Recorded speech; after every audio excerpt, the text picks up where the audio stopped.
When I opened my eyes, the city of Boulder was still wrapped in morning mist. The silhouette of the distinctive Rocky Mountain formation known as the Flatirons loomed faintly in the dim light. The clock showed 5:45 a.m. "Mom, I got dressed all by myself today." My son Lucas knocked on my bedroom door, his face beaming with pride. His voice instantly cleared away any remaining drowsiness. He had indeed put on his new Foothill Elementary School uniform properly. Though his tie was slightly crooked, it was quite impressive for an 8-year-old boy. "That's wonderful, Lucas." I smiled, gently patting his head. "Let's get breakfast ready." While preparing breakfast in the kitchen, I organized today's schedule in my mind. Morning rounds at Boulder Community Health's pediatric ward, 3 scheduled appointments in the afternoon, and then taking Lucas to and from soccer club. My husband James had early morning meetings at Boulder Investment Group again this week. While toasting bread, I gazed out the window and saw neighbors enjoying their morning jogs. It had been 3 months since we moved to this upscale neighborhood. Though we were still adjusting to the new environment, I was satisfied with the clean, orderly streets. My sister Emma had recommended this property through her real estate company. Although it was priced above market value, I thought it was a reasonable choice considering my son's educational environment. "Lucas, it's time to go." We hurriedly left the house. As we got into the Volvo XC90, Lucas quickly fastened his seatbelt in the back seat. As I started the car, I checked on him in the rearview mirror. It had been a month since he transferred to the new school, and though he was still struggling to make friends, I felt proud seeing him tackle the challenge with such a positive attitude. When we arrived at school, Sarah Johnson, who serves on the PTA board, was standing at the gate. She warmly waved to us. "Olivia, how are the preparations coming along for this weekend's charity event?" "Yes, we've secured help from the church volunteers." Sunday worship at the Lutheran Church had become an essential part of our family routine. Faith was a significant source of support in our new environment. Lucas, in particular, had started making some friends at Sunday school. Morning rounds began as scheduled at 7 a.m. The pediatric ward at Boulder Community Health was decorated in bright colors, with children's drawings adorning the walls. The first patient was a 5-year-old girl who had been admitted the night before with an asthma attack. Seeing her anxious expression reminded me of my mission as a doctor. "Don't worry, you'll feel better soon." I spoke softly while using my stethoscope. I responded to her parents' worried expressions with firm confidence, made possible by years of experience. I remembered my residency days at Boulder University Medical School. Since then, building trust with patients had always been my top priority. After finishing afternoon appointments, it was time to pick up Lucas. On the way, I stopped at Whole Foods Market to buy ingredients for dinner. While selecting organic vegetables and fresh fruits, I thought about weekend shopping at the farmers market. Here in Boulder, we had the luxury of getting fresh ingredients daily. "Mrs. Carter, these carrots were harvested just this morning." Tom, our regular produce vendor, always chatted with us warmly. His conversations added a touch of warmth to our life in this new city. On my way to the parking lot with my shopping bags, I noticed the Homeowners Association bulletin board. It listed detailed rules about lawn maintenance and exterior paint colors. Though there was much to get used to in our new life, I believe this orderly environment would positively influence my son's growth. At the soccer club, I could see Lucas happily practicing with his new teammates. Since moving here, his expression had been gradually brightening. True, his father James was busy with work, and family time was limited, but we still went to church together on weekends and sometimes enjoyed picnics at the nearby park. Our happiness lay in these ordinary moments. As I looked up at the Flatirons from the car window during twilight, the reddish rock face was beautiful, different from the morning view. "Mom, can I play with friends at the park tomorrow?" Lucas called from the back seat. As I answered, "Of course," I felt grateful for this peaceful daily life. Our life in this new home was just beginning. "Mom, look at the squirrel." Lucas's voice made me grip the steering wheel tighter. The mountain road to Estes Park was more winding than I had expected. The Volvo's navigation system indicated we had 30 minutes left to our destination. Outside the window, the majestic Rocky Mountains loomed over us. To celebrate our new life that had finally settled down after 3 months since moving, we decided to spend the weekend at a vacation house. Though James couldn't join us due to a sudden business trip, some mother-son time wasn't bad. In fact, considering my husband's recent busy schedule, maybe this quiet time was what we needed. "Look, there's a mother deer and her baby." Lucas's excited voice made me smile involuntarily. Indeed, there was an elegant deer standing in a clearing by the road. This natural environment freed us from our busy daily life in the city. Even the sound of wind rushing through the forest and hitting the car windows was pleasant. We arrived at the vacation house after 4 p.m. The building stood quietly in the forest, with similar vacation homes scattered around. At the entrance, there was an envelope containing the key left by the caretaker, Thomas, along with written instructions. "Lucas, can you help me with the luggage?" My son nodded energetically, shouldering his backpack while trying to carry my bag too. His gesture showed his recent growth. It seemed he was slowly making progress in making friends at his new school. The vacation house was more spacious than expected. The large windows in the living room offered a panoramic view of the Rocky Mountain peaks. The high-ceilinged space, centered around a fireplace with arranged sofas, created a somehow nostalgic atmosphere. "Let's go see the bedrooms upstairs." As Lucas and I climbed the stairs together, the wooden floors creaked. The master bedroom had a large bed, with a view of forest trees through the window. The adjacent children's room was prepared for someone Lucas's age, with a small bookshelf and desk. We spent the afternoon throwing stones in a nearby stream. Lucas was absorbed in collecting colorful pebbles from the waterside, while I sat on a rock watching him. Above us, pine branches swayed in the wind, and faint bird songs could be heard. Dinner was the sandwiches we had brought and salad from Whole Foods Market.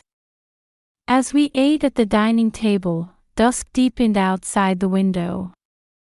The forest was darker than imagined, and night fell early.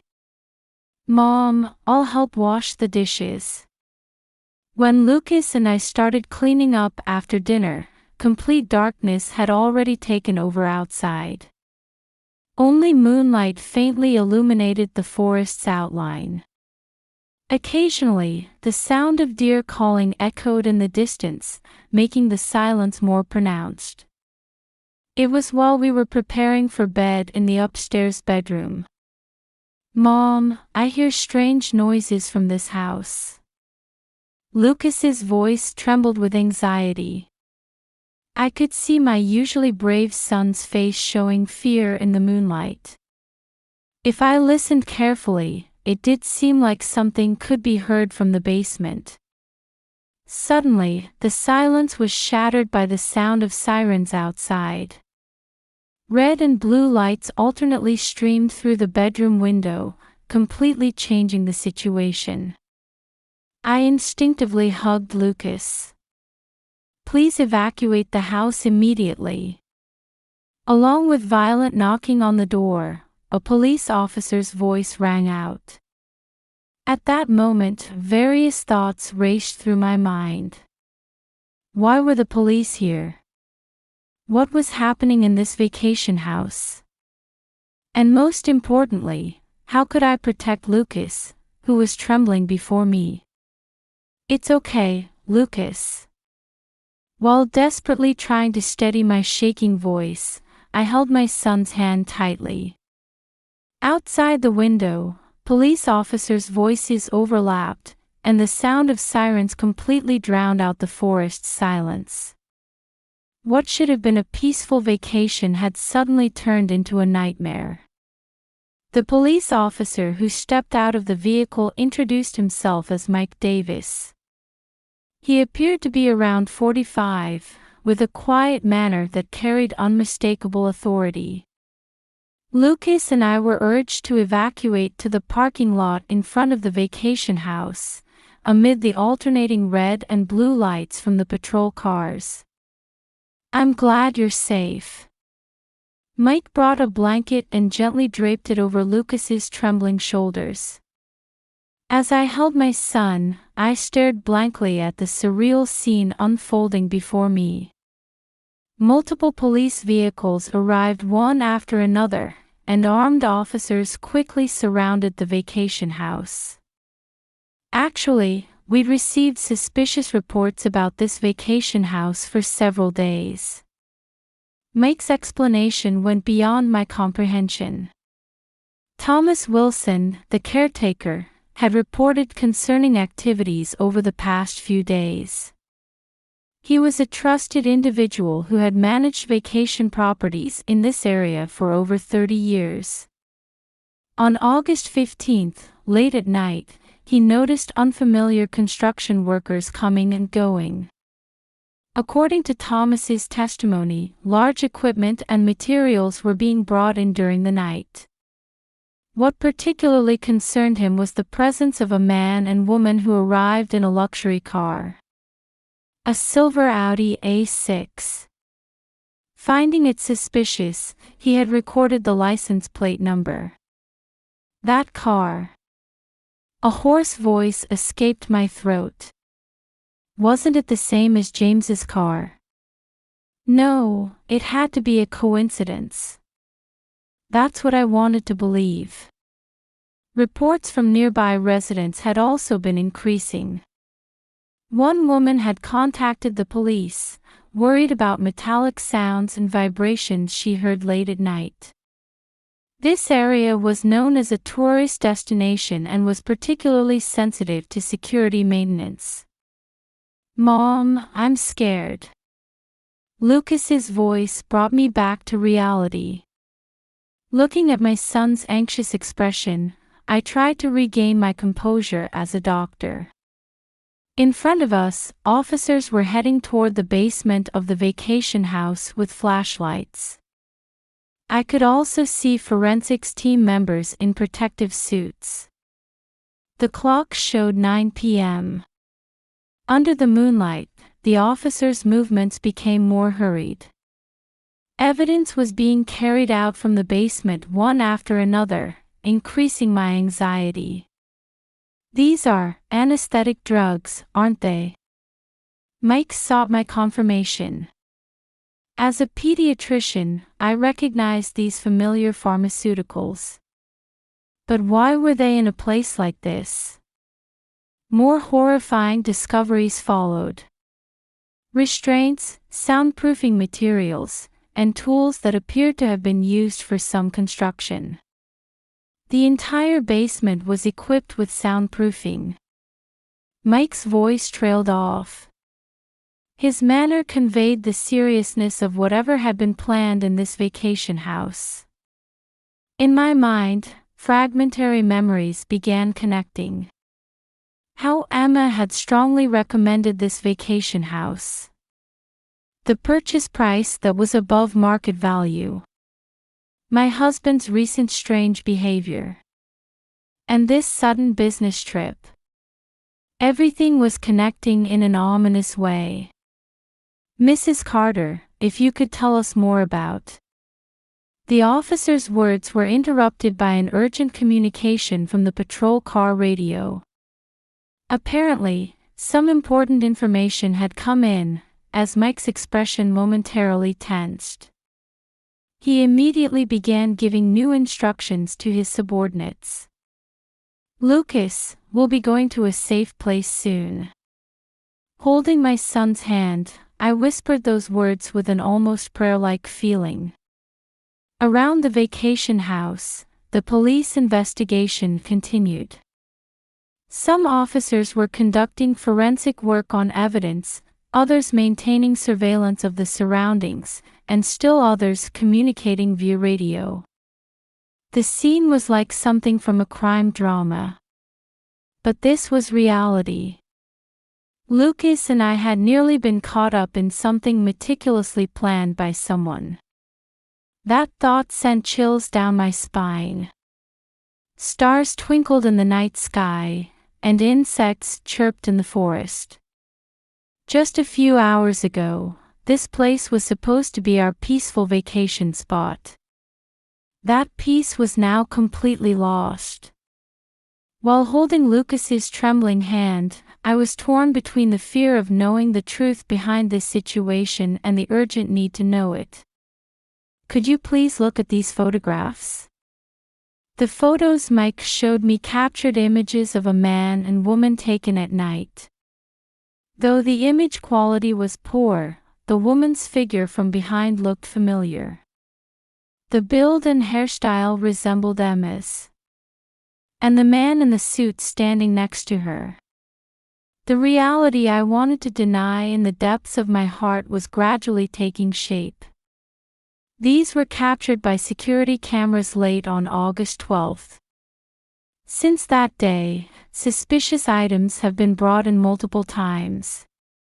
The evidence list brought by one of the investigators included names of medical instruments and drugs.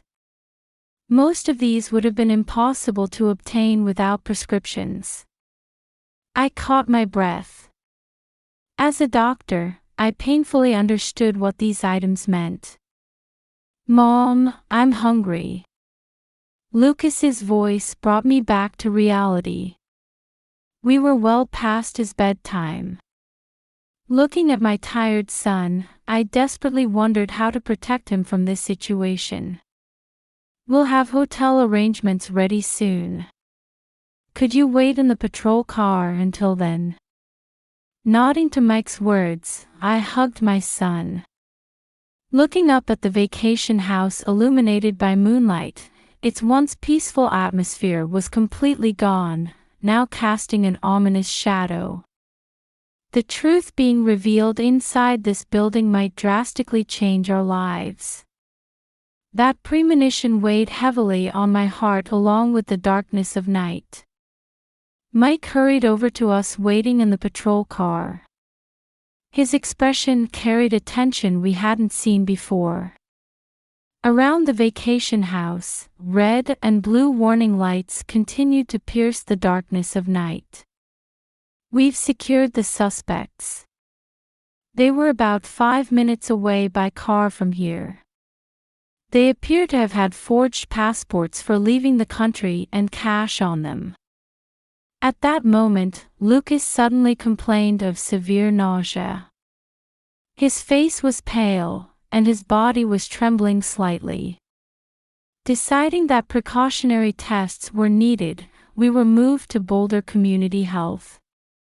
In the hospital waiting room, while waiting for my son to undergo tests in the pediatric ward, I decided to hear the full story of the incident from Mike. The fluorescent light's artificial glow made this surreal situation even more stark. "Let me tell you about the arrest situation," Mike began, lowering his voice. "They were found at a parking area on Mountain Road.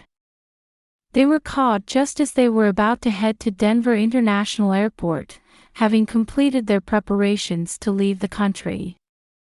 The officer pulled out a photograph. It showed Brazilian airline tickets, forged passports, and a large amount of cash. "Their plan was more meticulous than we expected." As the details of the plan were revealed one after another, my heart froze.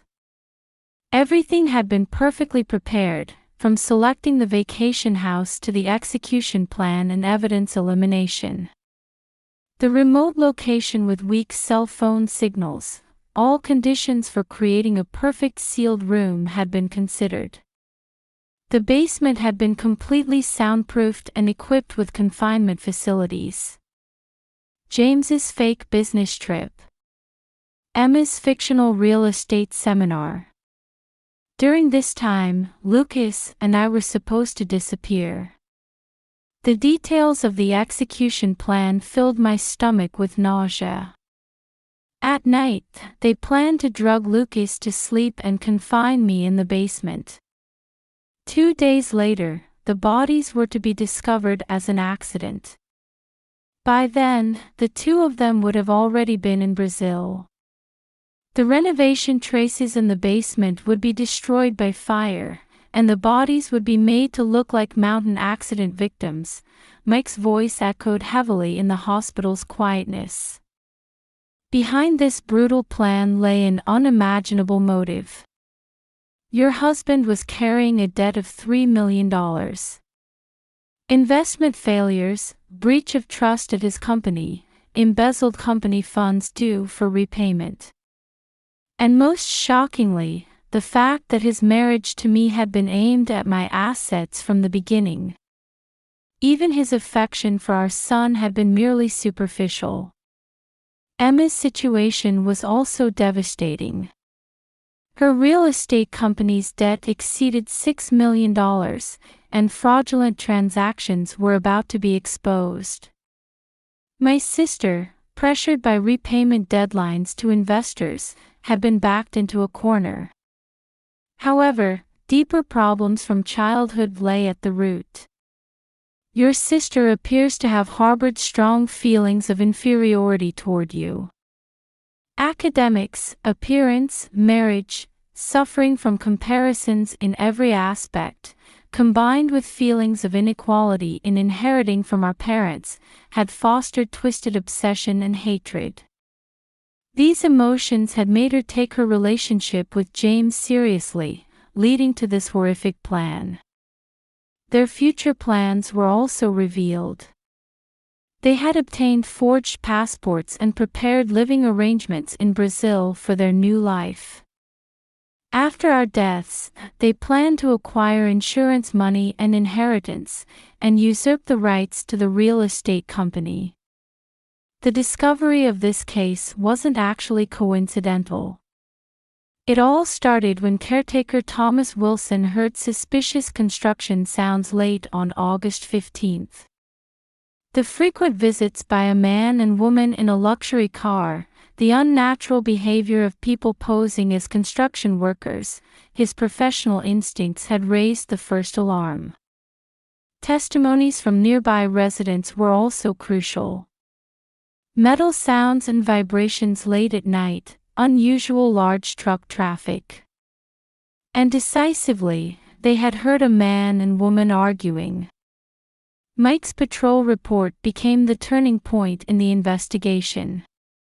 Site inspection for suspected unauthorized construction. Discovery of suspicious renovation traces around the vacation house. And finding new ventilation ducts to the basement.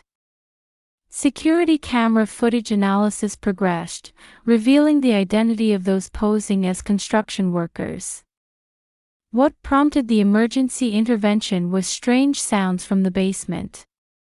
Machine noises heard through the ventilation ducts. Soundproofing materials being brought in. Rapidly increasing power usage. And the discovery of drugs that could be used in the crime. All evidence pointed to imminent danger. How did you notice? I asked in a small voice while holding Lucas's hand as he lay in the hospital room. My son's pale face was slowly regaining its color. I smelled Dad's scent, Lucas answered, still looking tired. From the basement, it was the same cologne Dad always uses. But Dad was supposed to be on a business trip, right? That made me scared. At that moment, my husband's shouts could be heard from the hallway as he was being restrained. Olivia. I had no choice. If they found out about the company money I embezzled, would be finished. And Emma, she really. Then my sister's high-pitched voice echoed. Her voice carried emotions I had never heard before. You were always perfect, loved by our parents. I was just a shadow. I wanted to be recognized too. James truly loved me. We had a new life waiting for us. Nurses hurriedly ran down the hallway, and the two voices gradually faded away. Mrs. Carter, Mike continued in a quiet voice. We found drugs in the vacation house basement intended to sedate your child. According to the plan, they were going to mix the drugs into your son's dinner tonight. We're checking if any were ingested, just to be safe. That explanation tightened my chest. My husband might have tampered with my son's dinner. In fact, I had heard from the caretaker that there had been a delivery to the vacation house refrigerator before we arrived. The drug test results are in, a doctor appeared with documents. There's nothing to worry about. No drugs were detected. I let out a deep sigh. The new life that was about to begin. While dealing with the pain of betrayal, I still had to keep moving forward. For Lucas's sake, and for my own. Outside the window, the light of dawn was quietly beginning to spread. The light announcing a new morning seemed to be urging us toward a fresh start. 6 months have passed since the incident. I still work as a pediatrician at Boulder Community Health. The only difference is that I now park a compact Toyota in the hospital parking lot instead of a Volvo. I sold the rights to the real estate company inherited from our parents, using most of the funds to compensate James's company. Lucas transferred to a new school.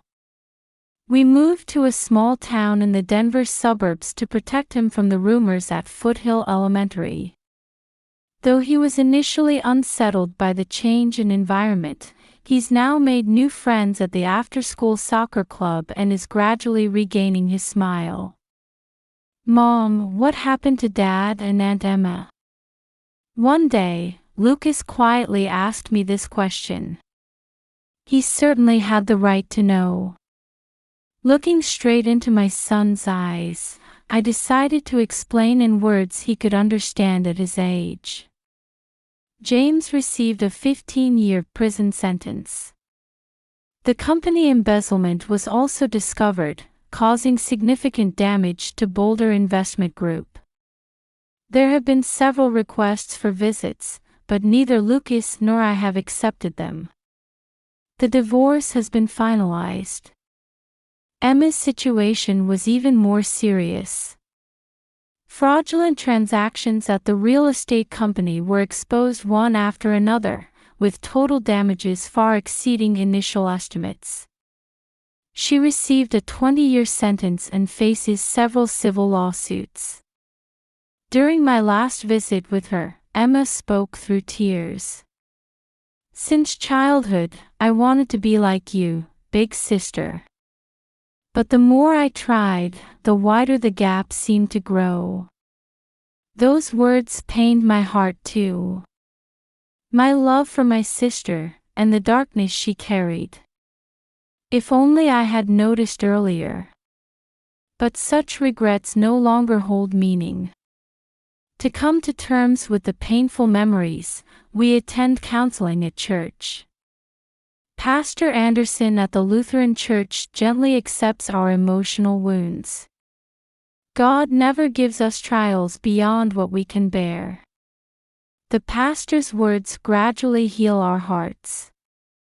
Among the warm people gathered for Sunday worship, Lucas and I are finding a new place to belong. In our new neighborhood, I've also started working 2 days a week at a small clinic. Casual conversations with local people weave new bonds. The smiles of people I meet at the market, greetings exchanged during school drop-offs and pickups. Each of these daily moments supports us. The newspapers that reported the incident are sealed in a cardboard box. Someday, when Lucas becomes an adult, if he wishes, we'll open it together. Until then, both this box and our emotional wounds will remain firmly sealed. For now, I want to walk forward one step at a time, carefully confirming each step of our life. Helping Lucas with homework, enjoying weekend picnics in the park. The ordinary happiness of an ordinary mother and child. Mom, do you think it will be sunny tomorrow too? I smile at Lucas's question before bedtime. I'm sure it will be. A new morning awaits us again.